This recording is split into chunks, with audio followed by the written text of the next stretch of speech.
Alright, welcome back to the channel, or welcome if you're new. I realize it's been quite a while since I made a video, and a lot of things have happened since I put out the last video, so I was overdue to make this.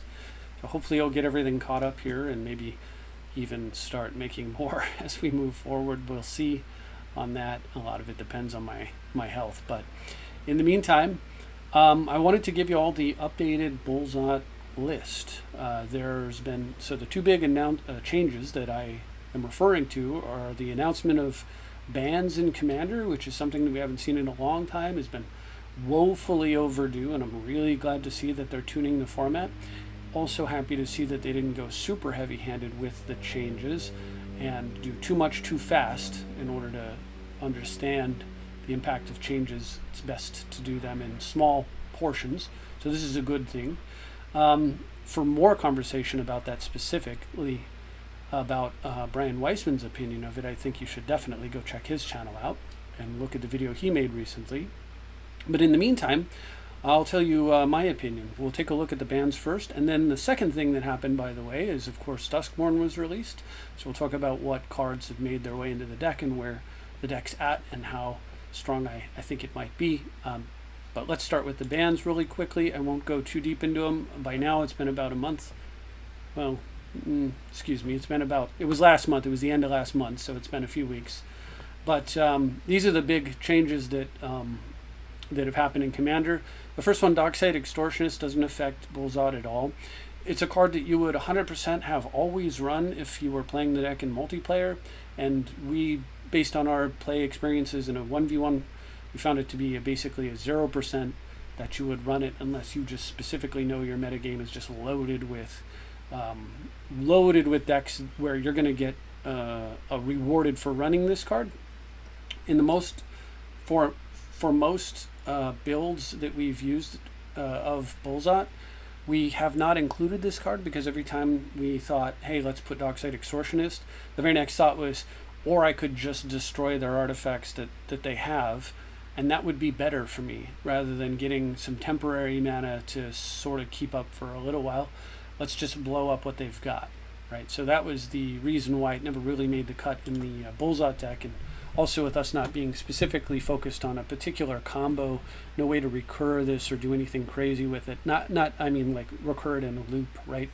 It just didn't necessarily make sense for the 1v1 multiplayer games that we play, aka multiplayer list 1v1 battles.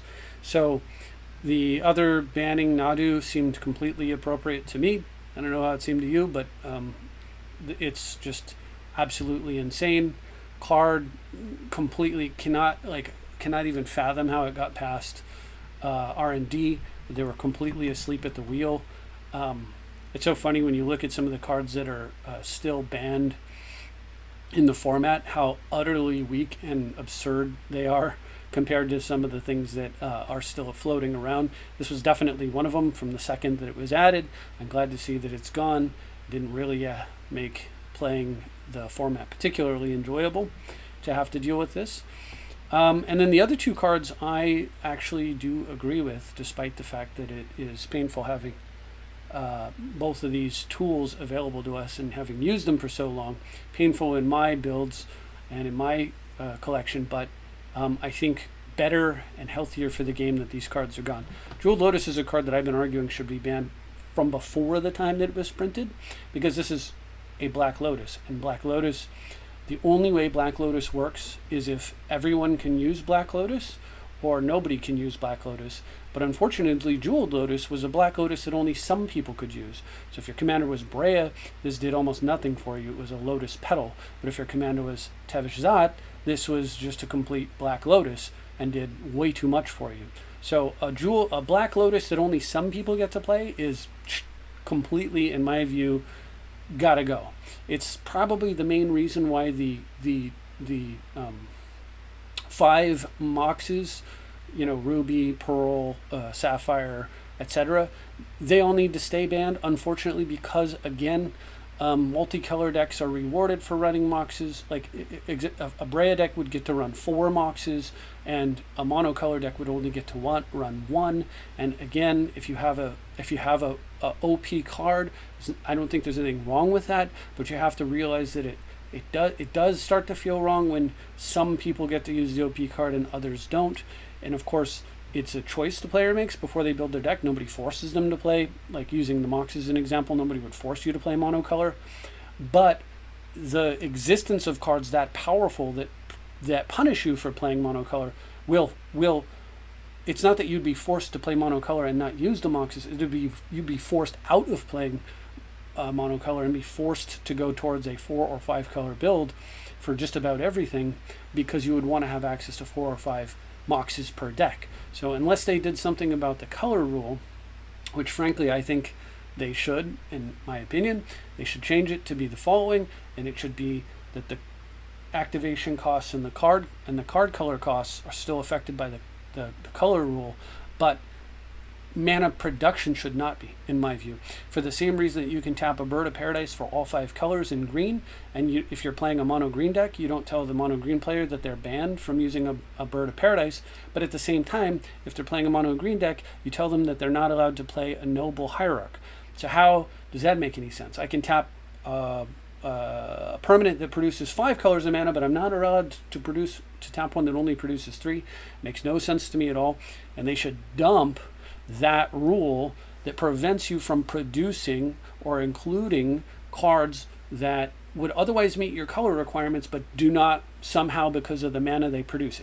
Mana production should have nothing to do with color identity, in my view. I feel that is a huge oversight, and it's currently an inconsistent rule, as I pointed out with the Bird of Paradise, that does not make sense even as it's constructed right now. But it is also a reason why we cannot ever have, I believe, we could never allow the Mox in the format as it stands, because once again it would be unfair. You'd have to allow everyone to play all 5 and get rid of that dumb color rule. So there's that. And Jewel Lotus is not quite on the power level of a Mox. It's actually past that. So it really was pretty unhealthy, and I'm happy to see it go. But it also, as I said, came with the color restrictions of Moxes in its own weird way, because technically you could put it in every deck, but it did not function in every deck the same way. And that made it really kind of stupid. Ironically, it would have been balanced if it would have been more fair if the 5 Moxen were legal, because then the monocolor decks would have Lotus and a Mox, and the non-monocolor decks like Brea, color commanders like Brea would have access to 4 Moxes, but not really the Lotus because it wouldn't really fit, and that would somehow kind of balance it out in a way, But as is, I think this card, as much as it sucks for everybody, I've seen how much it's hurt other people, and I'm definitely feel for them. But I'm glad it's gone. It did, of course, work phenomenally well in Tevish, but we'll be okay, as you'll see. Finally, Mana Crypt. It is much more fair than Jewel Lotus. Everyone can play Mana Crypt, and even if your commander is like a card doesn't have colorless in the mana cost, so it's not going to assist with that. As soon as the commander dies or goes back to the command zone, it's going to assist paying for that next casting of the commander, and of course the other spells in your deck. So the card is it doesn't suffer from the Jeweled Lotus problem or the Mox problem that I just described, but it does suffer from another problem of just being utterly insane. And many games often came down to whether or not the card was answered. And to help myself understand how good the card was, I actually put together a chart and did a little bit of Excel stuff to kind of get a sense, and I'm going to bring it up and show it to you quickly. I don't want to dwell on my chart too much, but you can pause and take a look into it and see if you agree with the way that I've done my calculations. But basically, it's a spreadsheet that shows you how good in early, assuming optimal conditions here, it means you play it on the turn that it's playable, you have it that turn. How good actually is a card like Mana Crypt? And as you can see here, essentially what this is on each turn, how much mana do I have available, assuming that I play an untapped land alongside the artifact, or the alternate mana source, we'll say, because some of these, Guild Artisan's not an artifact, minus the mana that I have to spend to cast it, right? And how much of a gain is that over what I'm supposed to have? And what you see, of course, is that with Mana Crypt, obviously you have 3 mana on the first turn, a gain of 2. But then on the next turn, when you use it again, you have 4 mana available on turn 2, but you have a gain of 4 mana. So on 5 mana on turn 3, you have a gain of 6 mana. So by the end of, if you have a game that lasts 8 turns with the Mana Crypt in play, you'll have picked up an extra 16 mana over what you should have had. So if you, on turn 8, are supposed to have a total of 8 mana, and you've gotten an extra 16, it's almost like you've time walked multiple times throughout this game in terms of speed. And even compared to a Soul Ring, which is, you know, right behind it, you can still see that there is obviously something of a difference in the chart. But it's very, very, very close. And I think the fact that Wizards has decided Soul Ring's iconic and they're not going to, for Commander, and that they've printed it in all of the sets, and they're not going to get rid of it. Don't know what's going on down here. Sorry about that. To me, is totally fine. Makes total sense. And actually, I actually think Soul Ring is healthy for the format, because it's one of those cards that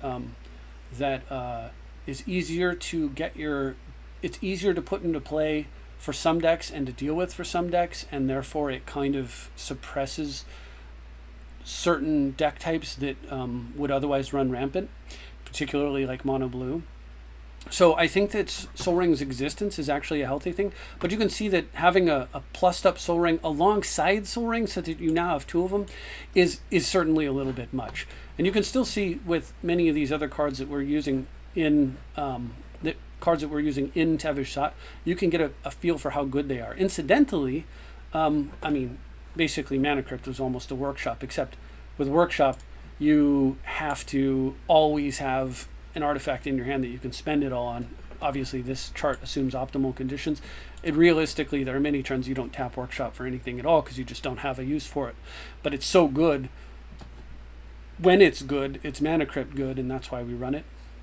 But if you look at some of the cards that I'm not using, like the pickup lands or the what we call the Karus, which actually do pull ahead and start to become good, or come into play tap lands, which just leave you with a deficit all game. You can kind of get a better feel based on this chart for why certain cards do or do not make the cut. Cards like, for example, Cold Steel Heart and Worn Power Stone that seem like they should make the cut, and which I've tried in the past, but really don't. And it has to do with whether or not you recover the deficit is a big factor. So this is why I basically never come into play tap lands if I can avoid it, or whether or not how quickly you recover the deficit. You know, if it's way out here on turn 5, maybe, yes, this is worth playing theoretically, but if it's going to take me from turn 1 all the way to turn 5 to get the value in a game that often can be decided in the first 5 turns, that might not actually be worth it for me, and it tends to be the case that it's not. Plus, you know, this is comes into play tapped, you pick up a land, and then from then on it taps for red and black. That land also, while strong, comes with a risk, of course, in a format with Wasteland and Strip Mine. But even without Wasteland and Strip Mine, Rishadan Port, Dust Bowl, and a million other ways to kill the thing, it's still pretty slow, as you can see here. So you can play with that chart and check it out if you're ever interested. But in the meantime, those are kind of my thoughts on this. I do think Mana Crypt was just a bridge too far. It was just too powerful, unless we were going to play a fully powered format, which I would absolutely be interested in. But again, the color rules would have to change to make that fun or fair. So having discussed that, let's talk about the changes to the deck now. And we'll go over like some of the Duskmourne cards. And I've tweaked the mana base specifically to include this card here, Blazemire Verge. This is one of the first cards from Duskmourne. This is just fantastic. This is a swamp most of the time and a dual land, a swamp all of the time and a dual land most of the time, which is amazing. This is actually one of the closest things we've seen to a dual land in a long time. Obviously, the land that comes into play tapped unless you pay 2 life is basic. You know, Blood Crypt is basically a dual land. The 2 life doesn't really matter in a 40 life format. This does stack up in other formats, but not necessarily in Commanders. So this is the closest thing to a dual land we've ever seen. But right next to it, and possibly better in some formats, is Blazemire Verge, where you have in some formats where you have 20 life and there are aggressive strategies that are really good. You would probably rather play this thing that doesn't hurt you and go ahead and just lean hard on it. Interestingly about these effects, as I could see that later throughout the expansions, they'll probably print the other 5. Like for now, we just have the on color. We'll probably get the off color cycle. So assuming that happens, we'll go ahead and add the other one. If they print another one that works like this in reverse, like tap for red, add black, if that comes out, something like that, then we'll definitely include that in the deck. But even if it doesn't, they're interesting though, because I guess for actual deck construction, not necessarily Commander, but you do have to consider how often you can actually meet their requirements. It's much easier to do in Commander with all the fetches and stuff, I would imagine. At any rate, card's great, and because I built this chart and realized how bad Rocco's Theater actually is, I went ahead and just removed the card and replaced it with this. I was testing Rocco's Theater for a little while. The problem is, in an ideal world with Rocco's Theater, you're going to end of turn, it's the fetchable Surveil land. It comes into play tap. And in an ideal world, you're going to fetch at the end of their turn, and then you're going to Surveil away something you don't want, and I have done that. And then you're going to untap and have access to it. It's going to be great for that reason. That has come to pass while I was testing it. However, that is not actually an ideal world, because in an ideal world, you're going to be spending all of your mana every turn. And that means you'll never have an opportunity when you can afford to fetch a come into play tap land. And when we're constructing our deck, what we want to do is we want to do everything possible to make sure that we do not have that turn. We want to make sure that we're as close to perfect as we can with the amount of card drawing and with the amount of churn and things we have to do and our mana curve, so that we aren't wasting mana ever, because Magic is a game that's won by who spends the most mana over the course of the game.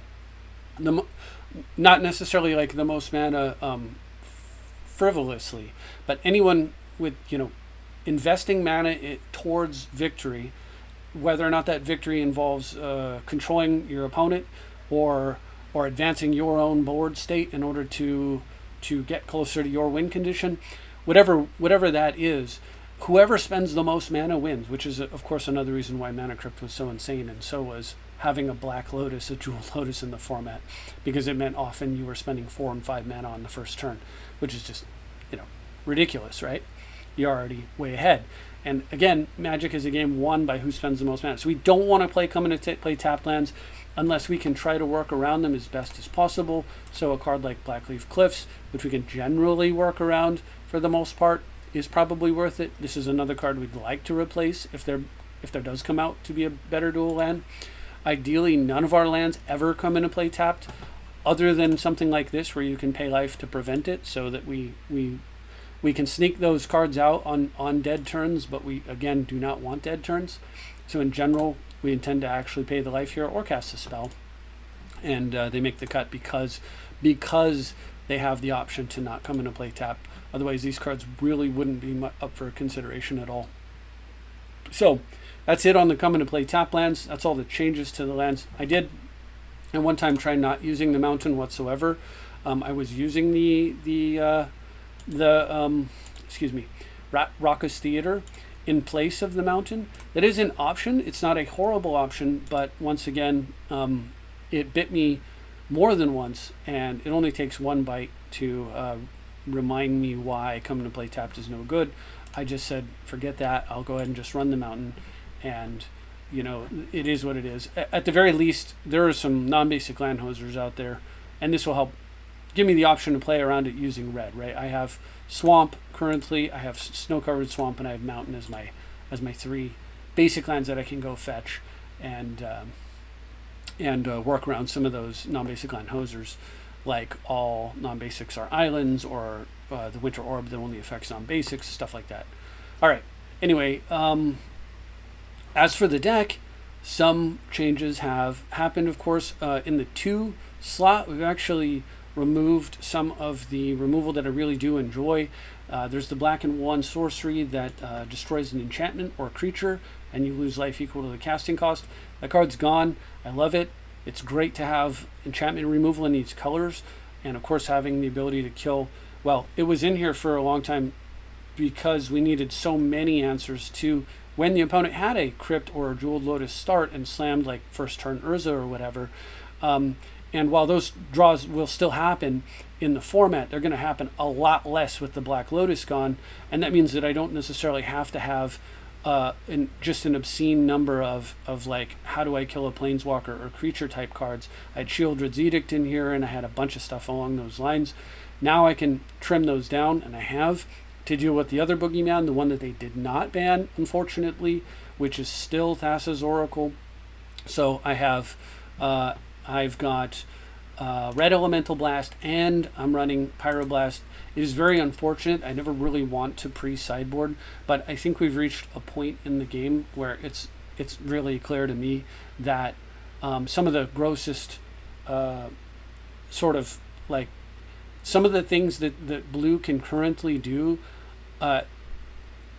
such as Thassa's, are things that I can barely interact with at all in these colors, and it's so critical that I have at least have got some access to interact with those, that I felt that the blasts have to be there.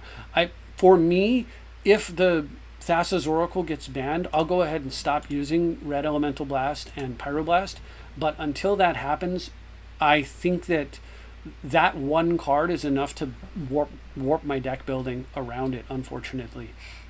But on the flip side, it of course makes games against any blue deck easier. In addition to that, another new card is coming to play from Duskmourne, which is this Untimely Malfunction. So this is a shatter that also can prevent blocking, which I don't imagine will ever come up, but I suppose it could. And more important, especially since a lot of our creatures have menace and stuff, but has that second line here: change the target of target spell or ability with a single target. And if you've deflecting swatted yourself a counter spell, you know how incredible it is to have the ability to, once again, get on the stack and deal with counters like Force of Will and Force of Negation and stuff. But it also, because just like it has deflecting swat, allows you to change new targets for spells or ability, means that you can occasionally deflect a strip mine. You can deflect, fill in the blank, a Swords to Plowshare. So this is one of the closest cards that Red's seen to counterspell, where deflecting swat is very close to Force of Will for Red, and Malfunction at 2 mana is very close to Red's version of counterspell for just about anything that involves targeting, at least single targeting. One thing to keep in mind with deflecting swat, you can choose new targets. With Untimely Malfunction, it has to be a single target. So what that means is if somebody were to play like a Fire Covenant, you can actually deflecting swat and retarget the whole thing. But if they were to play a Untimely Malfunction, you can't.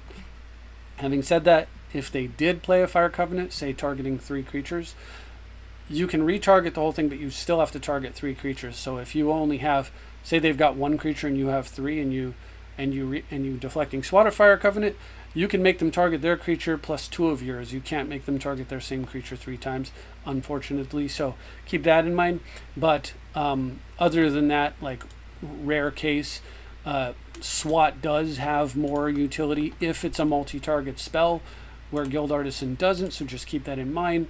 But the fact that it's also a shatter means, I said Guild Artisan, Untimely Malfunction, but the fact that is also a shatter makes it just perfect for this deck.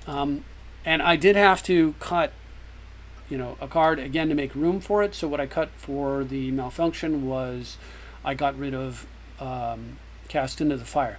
So that does make this deck weaker against the One Ring, unfortunately, as that was one of the solutions to the One Ring. However, we'll continue to have some answers to the One Ring. One of them in this deck is simply that we have Karn, so we can shut down an opposing One Ring with Karn. We also have Angerith's Rampage. We can make them sack an artifact. This, of course, only works if we've managed to blow up all their other artifacts, assuming they have any. So, keep that in mind, but this does give us a possible solution.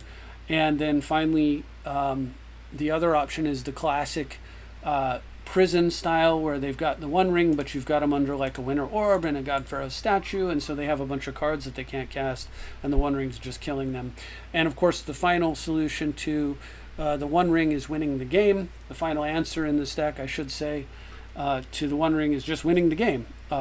And sometimes you can do that with like Hatred, especially if they're hurting themselves with the One Ring significantly, or you can Death Cloud them out on occasion. So there's still that too, or like Lelia plus Tainted Pact, something along those lines. Another card that's made its way into the deck recently was Flare of Duplication. Having tested this enough, I'm convinced that this card definitely is going to stay in this deck, or nearly definitely. It feels like a perfect home for it. It functions like another Force of Will, Force of Negation type thing, where SWAT is much closer to Force of Will, Flare is much closer to Force of Negation, but it does let you copy your opponent's counterspell and therefore counter their counter, which is very important. And then you also get to do some really insane things with it occasionally, like turn 2 Hymn to Torok Flare and just rip their hand to pieces, or Demonic Tutor plus Flare, or first turn Thoughtseize plus Flare, stuff like that, as well as the ability for you to use it as, like I said, as a counter spell, or to mimic something that your opponent's doing that's really a powerful effect. So great card. Definitely feel like it belongs. I think I talked about it before, but I just wanted to point out that since I was running through the list of counter spells, we essentially have, not exactly, but kind of, sort of, 5 counter spells in this deck, which is pretty amazing considering that it is a control deck, but it's a Rakdos control deck, so it's nice to have.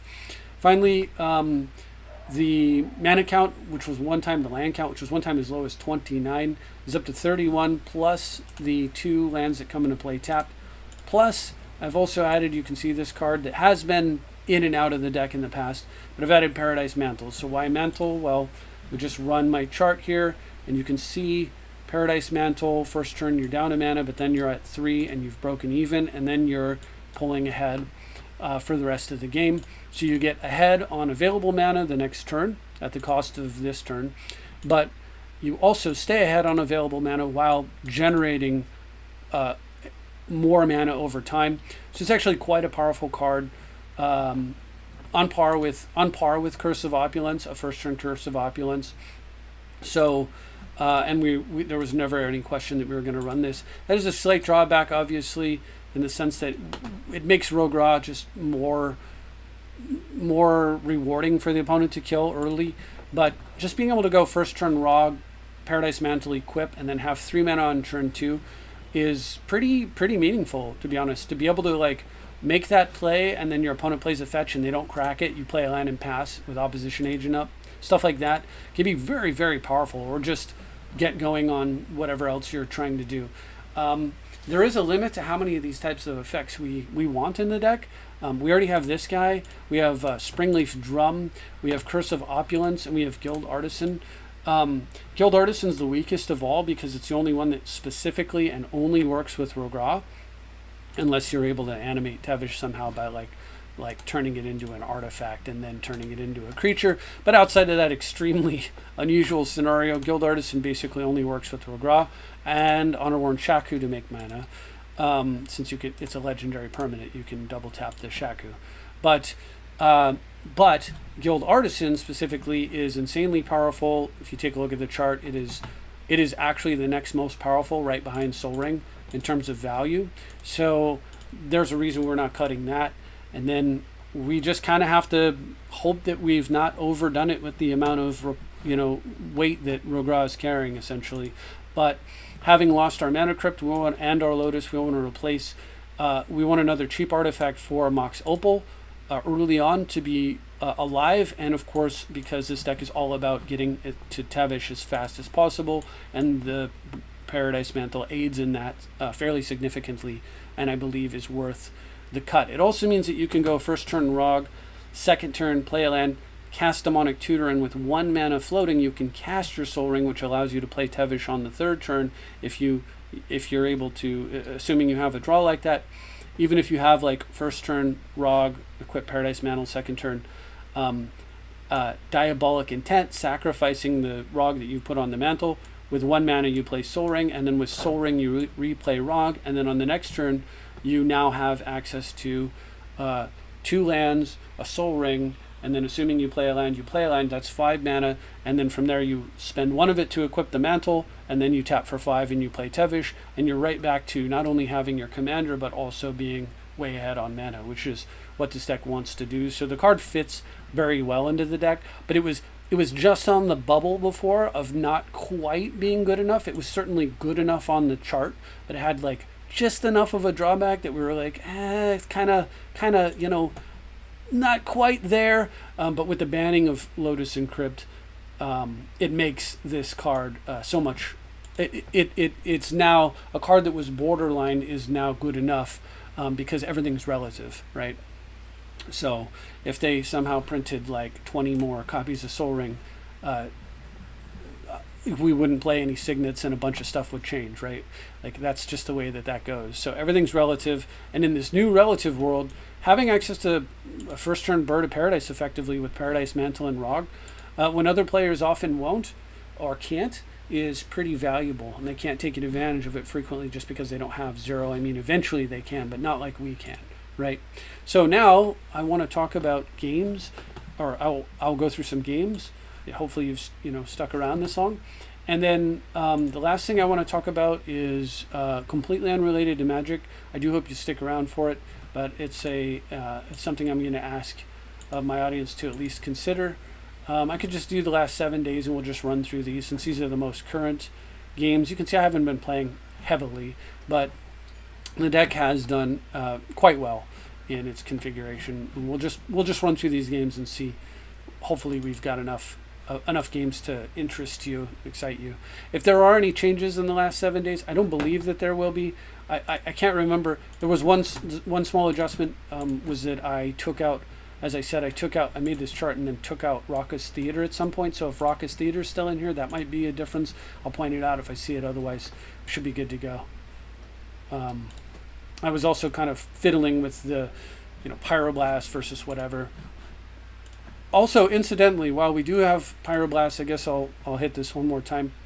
You want to ask yourself, well, if I'm going to play main deck sideboard cards, can I do anything with these main deck sideboard cards when I draw them, like in this hand here? The answer, fortunately for us, is yes. We do have some ways to use these cards without them necessarily being utterly dead and useless, only because basically drawing cardboard is essentially good in this deck. And by that I mean, first of all, we can put them under Chrome Mox against non-blue players. Happily do that. We can pitch them to things like Death Cloud. We can pitch them to Liliana and so forth. Basically trading cards in our hand that we can't cast for cards in their hand that they potentially would be able to cast later in the game. So that's another use for them. It's not it's nothing special about it being a Pyroblast, but it does mean that it's not dead all the time. We also have, not Broadside, but Fable of the Mirror Breaker. So we can discard cards and convert them into additional cards. So that's something else that we can potentially do with them. And that's about it. There isn't a ton of stuff that we can actually use these cards for to capitalize on. But again, I think blue right now, I think Thassa's Oracle is such a problem that it's just, I feel like it's basically mandatory. Your deck pretty much has to have like Thassa solutions, or I don't know. I mean, you're just going to lose a percentage of games for no reason, just other than the fact that you can't answer Thassa's Oracle, right? So anyway, opponent leads off playing Captain Sisay, a card that's really only good when you get Mana Crypt or Soul Ring draws, and now that's going to be reduced down to just Soul Ring draws. And I've got this acceptable hand. They get out the gates a little bit there, a little bit quickly, but we'll run out some mana sources here and sit on my SWAT and useless Pyroblast. I'm all ready to Pyroblast their Captain Sisay. Anyway. So they play Wasteland into Soul Ring. I was really sad they tapped the Wasteland into Mana Vault.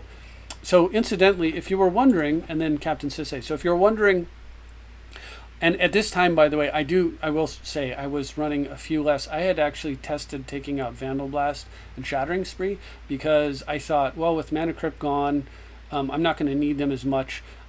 Games like this reminded me that the format is still blazingly fast. It's absolutely crucial that you have plenty of early artifact mana solutions. I obviously we already know that we won all these games, but these games would have been vastly easier to win if I had more answers to starts like this. In the meantime, I'm just going to have to, power through it, right? So I'm in a pretty great spot with an opposition agent and a deflecting SWAT, because they're going to use cEDH, of course, obviously, and then I'm going to opposition agent, and then if that last card in their hand is Swords to Plowshares, I can swat it away. So let's go for it. They didn't even have that, and they just concede on the spot. Basically, ironically, having them play a Saga here, it's kind of funny because, they're going to get some big guys, but first of all, I'm going to get to tutor here, and then secondly, so more than likely what I'm going to do is go get their guy as Cradle, and then I'm going to use Cradle plus my opposition agent and Rog would give me 5 mana so I can get Tevesh going. And then these Saga tokens won't do much at that point. They can make a couple of big robots, but I'll have blockers. And then when the Saga hits 3 and they have to sack, I get to go get my Soul Ring or Skull Clamp or whatever it is I want at that point. And of course, their commander is like permanently locked down by just opposition agents. So with all that in mind, my opponent scooped it up despite having an utterly nutty start. And we move on to a game against Leisure. Leisure, but more refined, I suppose. And they're playing Progenitor Ooze, and once again, this isn't a hand for Pyroblast, but I don't have Pyroblast this hand. Sorry, that's a Shattering Spree. At any rate, it's an insane hand. My opponent just saw my commander and conceded because of power discrepancy, but if they hadn't, I think I would have probably figured out a way to win this game with first turn Tevesh Sot and a free removal spell to go with it. Next was M. Damar. And this is, of course, kind of part of the craziness of this deck is that Dark Rituals are just so close. Dark Rituals, and particularly Calling the Weak, is on par or nearly on par with Black Lotus itself. Very, very, very close. So having the Jeweled Lotus ban, which was another Black Lotus this deck had access to, giving it almost 3 effectively. My opponents have lost their Lotus, which they typically would have only had 1. So they went from 1 to 0, and I went from 3 to 2, which means I took a 33% cut in my Black Lotus accessibility, while my opponents took a 100% cut. So this is what I mean about it may have helped us more than it hurt us, even though like I said, I'm glad to see it go, because it was just had no place at all, frankly, being printed, in my view, other than, they needed to make their money or whatever. But it was not healthy for the game. But you can see what I mean with that example of why we are not hurt so bad as them. I'm going to go ahead and mulligan here. I'm playing against Derevi, so here we go. I've got a Paradise Mantle, which is really nice to see, and I've got that Untimely Malfunction, so maybe these things, as well as the Blazemire Verge. So we'll see if any of this comes up in the playing. So first turn, Paradise Mantle, awesome. Very good start. I love seeing it. All right, opponent gets a Greaves out. They've got a Derevi over there. Oh, I drew a Demonic Tutor. Don't mind if I do.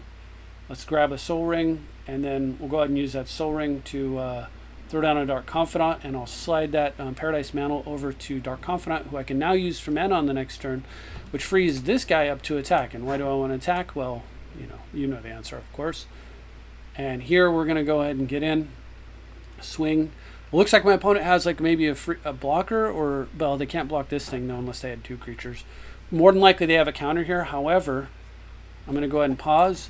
I'm putting Hatred on the stack with 1 mana floating. So this could be them going and grabbing Plowshares and plowing this, or it could be them grabbing like a Tundra and then like mana draining this or something, which would be really bad. Except I have 1 mana floating and a Confidant who I can tap for red.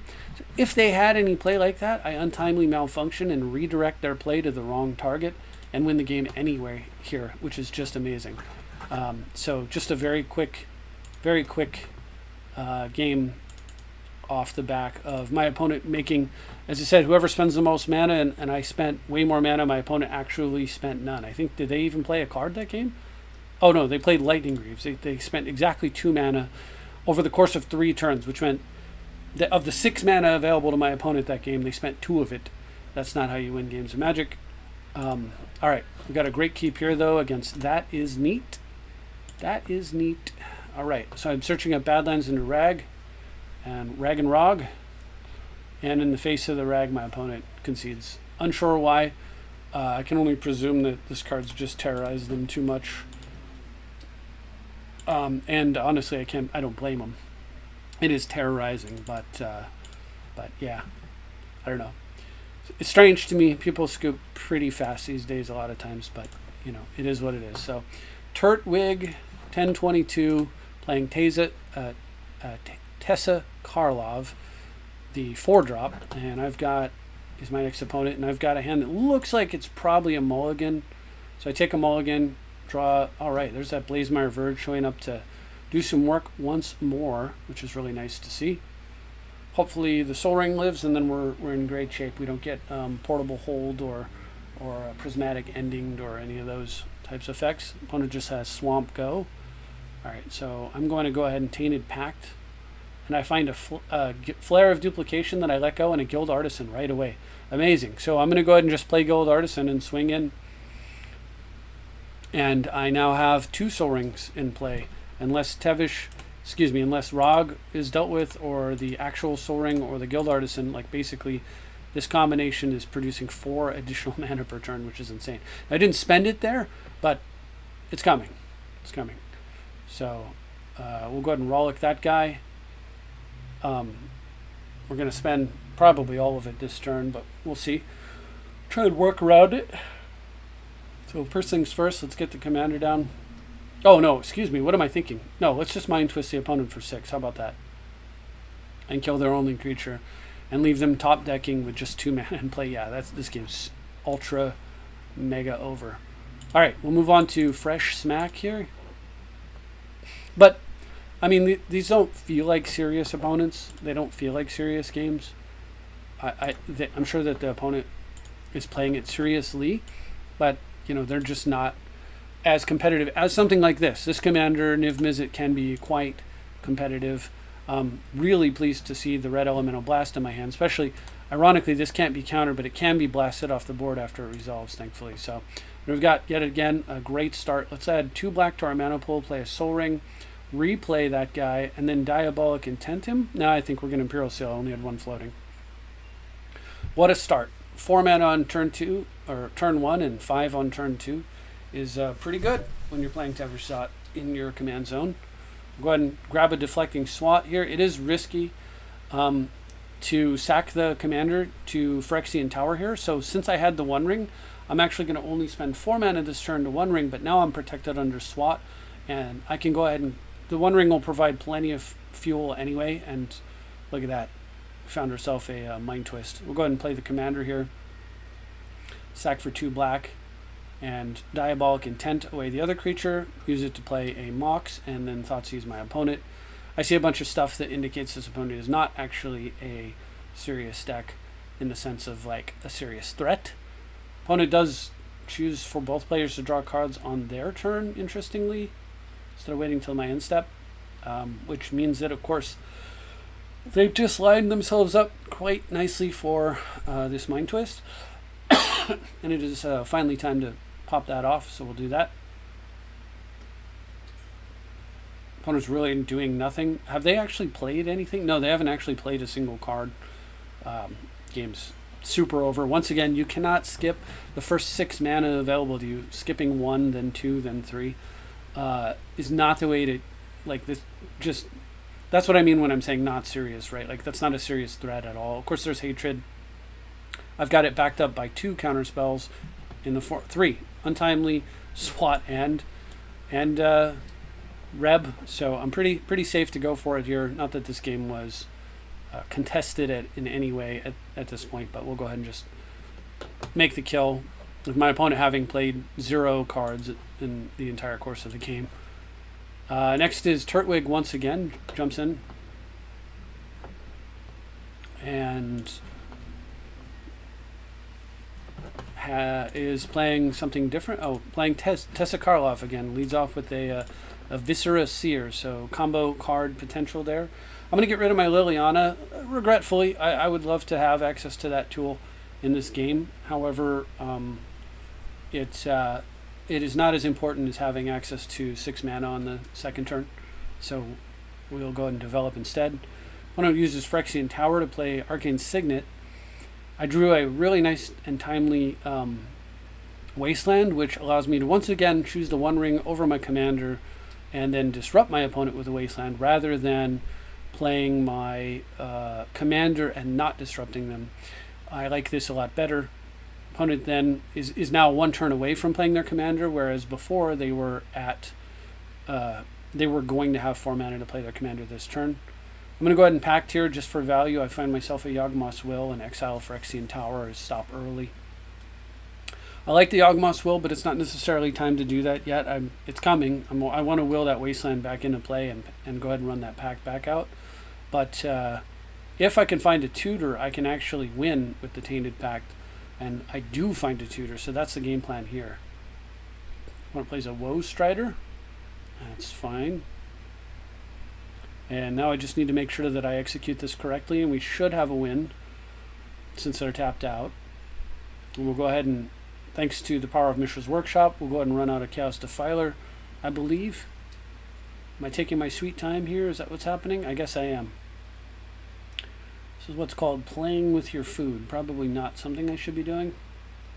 Yeah, I'm planning to will and win the game the next turn. But it's fine. I'm able to disrupt my opponent's mana. It's a pretty decisive turn and powerful turn here. It's not necessarily going to be a problem. If you notice, and this should be a tip-off that Yawgmoth's Will is coming, if you notice, I sacrificed Rogra and put it in the graveyard. I only do that when I'm planning the Yawg Will, so when it plays a card that lets them draw whenever I search my library. Of course, I haven't been really searching. I've been one-ringing and necropotencing my library, so it's not really going to go and do much of anything. I'm going to go ahead and let them just pick their creatures back up. So this god that they have in play says that whenever their creature dies, they can pick it back up. I'm not super worried about them picking their creatures back up. I'm focused on getting my win. We'll go ahead and tent away our Chaos Defiler. Now I'd like to pause the game briefly. I intented away Chaos Defiler, right? So I sacrificed it, and when it goes to the graveyard, I get to destroy something, and I did not destroy their goat token. I wouldn't destroy their indestructible card. So why didn't I get to kill their goat token?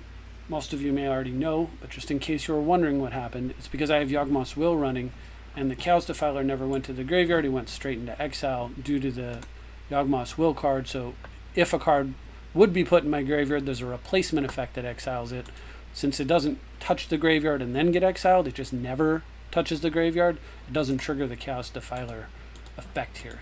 So still did what I needed though, because here what I'm going to do is we're going to grab, if you're wondering what it is I plan to do to win the game on this turn, I'm going to grab Lelia and I'm going to Tainted Pact and then exile enough cards so that Lelia is big enough to kill my opponent, and then keep pacting until I hit, because I'll presumably hit removal after that, so I'll just keep the pact running. So I need to exile about half my deck, 33 cards to make sure that they're going to die, and then with the remaining 36 cards in my deck, I just need one of them to be removal that I can cast to kill this goat token and get it out of the way, and then attack with Lelia. Technically, I guess I can only do 32 because she would attack and remove a card during combat. So that, but if the last card in my deck was the removal I needed, that wouldn't be worth it. So I would do all 33 just to make sure that she's the right size. Anyway, but that was the end of that game. And then finally, I did a quick playthrough today just to refresh myself. Since I made those games were done about a week ago, and just refresh myself on the deck. And I'm playing against Magus Lucia Kane as the commander, run by Lieutenant Dine, and I've got a banger of a start. My opponent cycles for a mountain, so we know they have a mountain in their hand, and I'm just going to lead off with first turn commander, make 2 dorks and pass. Opponent plays Lightning Reeves. They still have a mountain in their hand. we'll go ahead and just fetch and develop. Oops, getting a little quick here. Thought sees I fetch a tap land. Thought sees my opponent. I see everything except I see all this right here. I take Shadow and the Warp, leaving them with these cards, and then I strip mine away their green source, which this Caves of Temptation won't directly allow them to play this Tyrant Guard. So for now, they're pretty behind. They play the mountain that we knew about and pass the turn. I believe, oh, now they're playing the mountain, sorry. They still have a draw phase. All right, so I'm going to produce a bunch of mana, do the Yogg-Will thing. You know, Rog was in the graveyard, of course. I'm going to rip into their hand some more. I mean, this game's super over.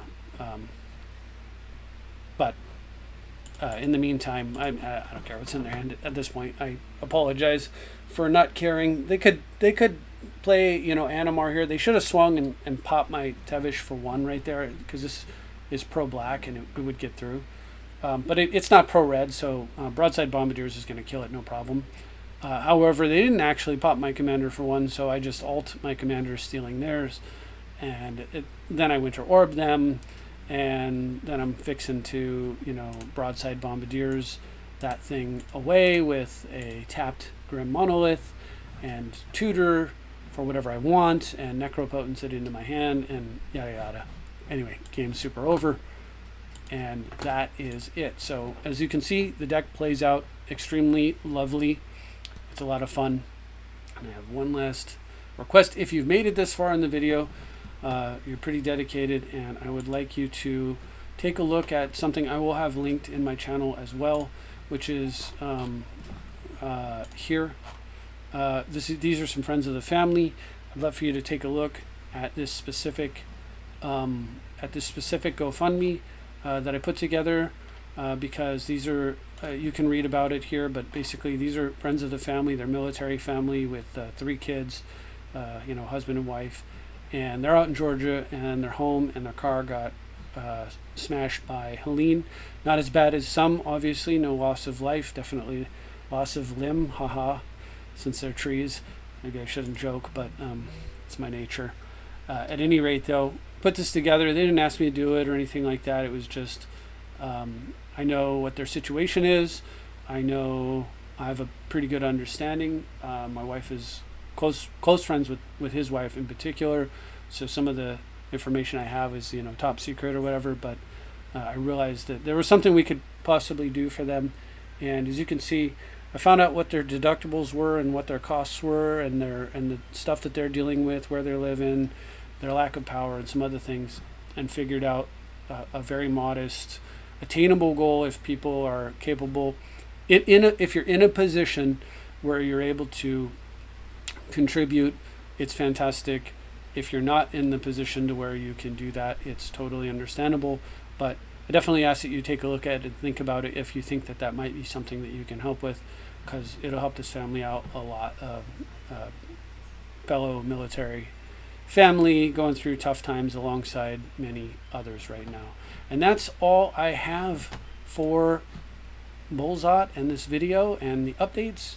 And I appreciate you for watching. I want to say thank you very much, and hopefully we'll get some more. Maybe I'll be able to increase the frequency of my uploads a little bit more. I promise to try. But that's all I've got. Thank you very much for watching. I'll see you next time.